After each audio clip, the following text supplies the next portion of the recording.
할렐루야. 오늘 성경 통독 63일째입니다. 오늘은 여호수아 1장에서 4장까지 살펴보도록 하겠습니다. 여호수아서는 역사서에 속합니다. 성경에는 역사서가 12권이 기록되어져 있는데요. 유대인들은 이 역사서를 선지서 또는 예언서라고 분류를 했습니다. 그래서 우리도 이스라엘의 역사를 공부한다 이런 마음으로 보지 말고 하나님께서 이스라엘 가운데 역사하셨던 그런 모습을 통해서 우리의 미래를 보여주고 있다. 이렇게 생각을 하면서 이 말씀을 묵상하면 좋겠습니다. 여호수아 1장에서 드디어 하나님은 여호수아에게 명령을 하십니다. 그 전까지는 모세에게 늘 말씀하셨는데 이제 새로운 지도자 여호수아가 생겨서 여호수아에게 하나님의 말씀을 주시는 것입니다. 이 여호수아는 우리를 하나님 나라로 인도하는 예수님의 그런 모습을 상징합니다. 여호수아에게 하나님은 여러 말씀을 하시면서 지도자의 자질을 가르쳐 줍니다. 1장 8절이죠. 이 율법책을 주야로 묵상하면서 늘 이 율법책에 쓰여진 대로 다 실천하라 그렇게 말씀을 하고 있습니다. 사실 한 민족의 그런 지도자라면 여러 가지 자질이 있어야 되지만 하나님은 가장 중요한 것이 하나님의 말씀을 잘 묵상하면서 그것들을 실천하면 지도자의 능력과 그런 권위가 나올 것이다. 그렇게 가르쳐주고 있습니다. 하나님의 말씀을 받고 이제 모세는 백성들에게 이야기합니다. 11절에 보면 3일 안에 이제 가나안 땅으로 들어갈 것이다. 준비해라. 이렇게 명령을 하고 있죠. 그리고 12절에 보면 루벤과 갓지파 사람들에게도 그들은 요단 동편을 점령하고 있었는 기업으로 받았는데 함께 가서 가나안 땅을 정복하고 돌아와라. 그렇게 이야기하고 그들도 다 여호수아 말대로 하겠다고 이야기를 합니다. 2장에 보면 여호수아가 정탐꾼을 보내는 그런 내용이 나옵니다.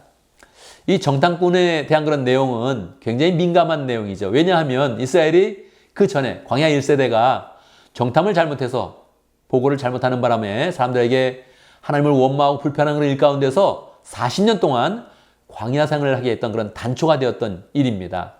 그래서 이건 굉장히 민감한 그런 일인데 누구보다도 여호수아가 이것을 잘 알고 있죠. 자기가 직접 정탐을 하면서 40일 동안 가나안의 그런 상황을 다 파악을 했던 것입니다. 시간이 많이 지났지만 여호수아는 가나안의 그런 땅이 어떠한지 그 성곽이 어떠한지를 다 파악하고 있었습니다. 그렇다면 왜 정탐꾼을 보내는 것입니까?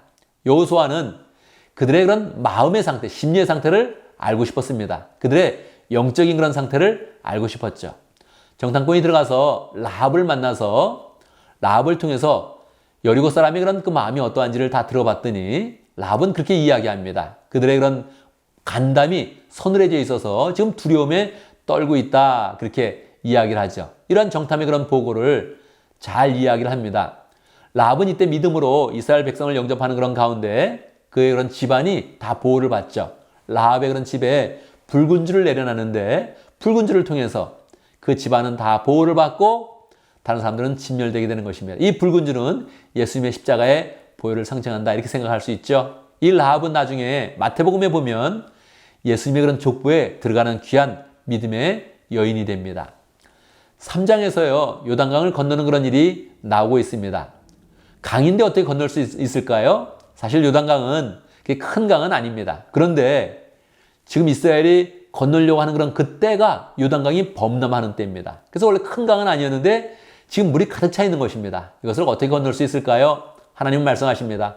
언약궤를 맨 제사장들이 먼저 앞장서서 나아가라. 그리고 그냥 물을 밟아라. 그렇게 이야기합니다. 요단 강물이 흐르고 있는데 거기를 그대로 밟으라는 것입니다. 그래서 약 1km의 거리를 두고 제사장들이 언약궤를 메고 그리고 먼저 거기를 갑니다. 그리고 제사장들이 그 물을 정말 밟으니까 요단강이 벽처럼 쫙 쌓여지면서 위에서 내려오는 그런 물들은 쌓여지고 밑으로는 물이 끊어지게 된 것입니다. 그리고 이제 거기를 이스라엘 백성들이 지나가게 되는 것이지요. 이스라엘 백성이 다 지나갈 때까지 언약궤를 맨 그런 제사장들은 요단강 가운데 서 있게 됩니다. 그리고 백성들은 다 지나가게 되죠. 얼마나 멋진 그런 일입니까? 4장에 보면 이 요단강을 건너는 건 사건을 하나님은 기념하기를 원하십니다. 그래서 제사장들이 가운데 서 있고 각 지파의 그런 대표자들이 요단강에서 돌 하나씩을 들고 와라. 그래서 12개의 돌을 모아서 건넌 다음에 거기에 기념비를 하나 세웁니다. 그리고 나중에 후세들이 묻는 것이죠. 이 돌이 무엇입니까? 그러면 하나님께서 우리를 이 요단강을 하나님의 권능으로 건너게 하셨다. 그렇게 해서 기념을 하게 하는 것입니다. 왜 기념을 하게 할까요? 사실 이 요단강을 건너는 것은 광야 1세대들이 홍해를 건넌 것과 동일합니다. 홍해를 건넌 것이 무엇이었습니까? 이집트와 이제 새로운 그런 삶을 완전히 끊어내는 것이죠. 그래서 이것은 세례였다. 그렇게 베드로 사도가 번역을 하고 있지 않습니까? 요단강도 마찬가지입니다.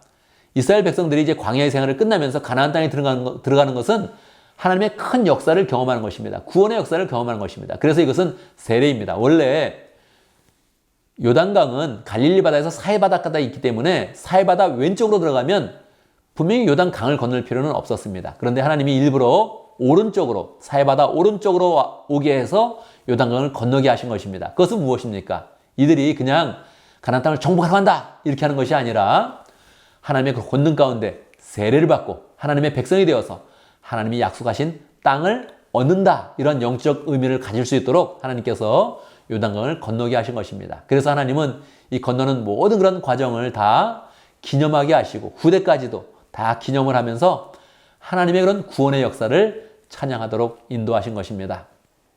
우리는 계속 여호수아를 보면서 이스라엘의 역사를 보는 것이 아니라 우리를 죄악 가운데 구원하신 하나님의 그런 구원의 역사 그리고 구원하시고서 주시는 하나님의 그런 상급이 무엇인가 이렇게 관심을 가지면서 성경을 보면 더 의미가 있겠습니다. 감사합니다.